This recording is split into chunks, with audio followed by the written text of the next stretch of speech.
When I was a kid, I used to dig in my backyard and genuinely believed that if I kept scooping dirt, I'd pop out in Australia. Every cartoon showed characters digging tunnels through the planet. It seemed totally logical to my 7-year-old brain. But obviously, if you tried this in real life, you'd hit liquid magma and the pressure would absolutely crush you. So let's humor the child in us. Let's pretend you have an indestructible magic tube that goes straight through the center of the earth. And let's pump all the air out of it to create a perfect vacuum so there's no air resistance to slow you down. You walk up to this perfectly dark, endless, bottomless pit, and you just step over the edge. Immediately, the Earth's gravity grabs you and accelerates you downward at 9.8 meters per second squared.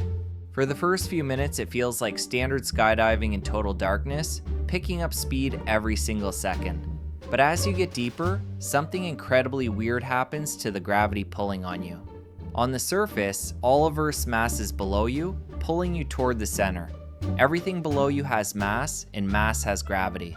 So the entire weight of the Earth is pulling your body perfectly straight down. But inside this tunnel, as you fall deep underground, some of the planet's mass is now above you. Physicists call this the shell theorem. It basically means the outer layers of the planet stop pulling you down. Instead, the rock above you pulls you up, canceling out some of the pull from below.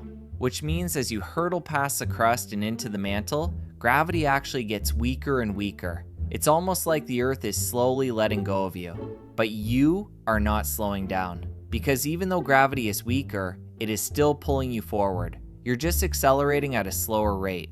So you are absolutely ripping through the deepest parts of the mantle, moving impossibly fast in pitch blackness.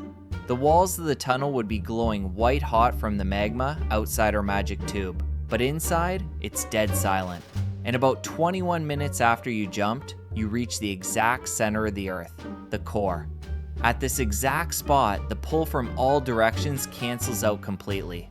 For one split second, you experience absolute zero gravity. You are completely weightless.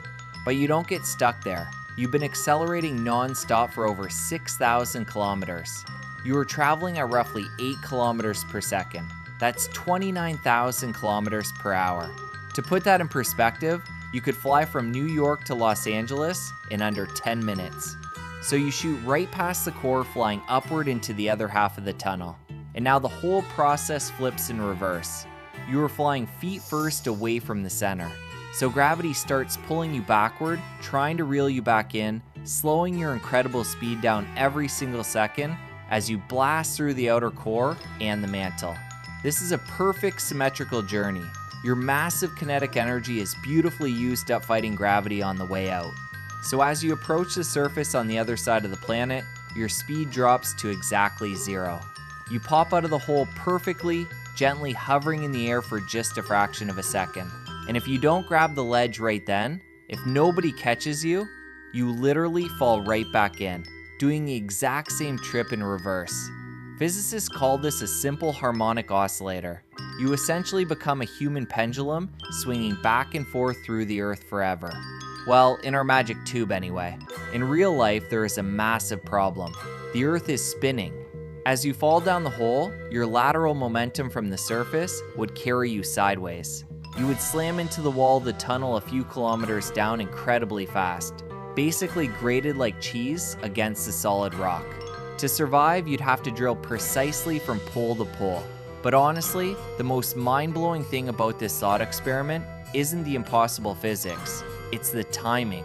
For decades, textbooks said this trip would take exactly 42 minutes. But researchers recently realized they were doing the math for a perfectly uniform sphere.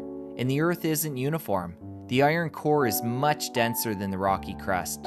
So if you account for the exact density of all the different layers, gravity changes in weird ways, making you fall just a little bit faster through the really dense parts near the center.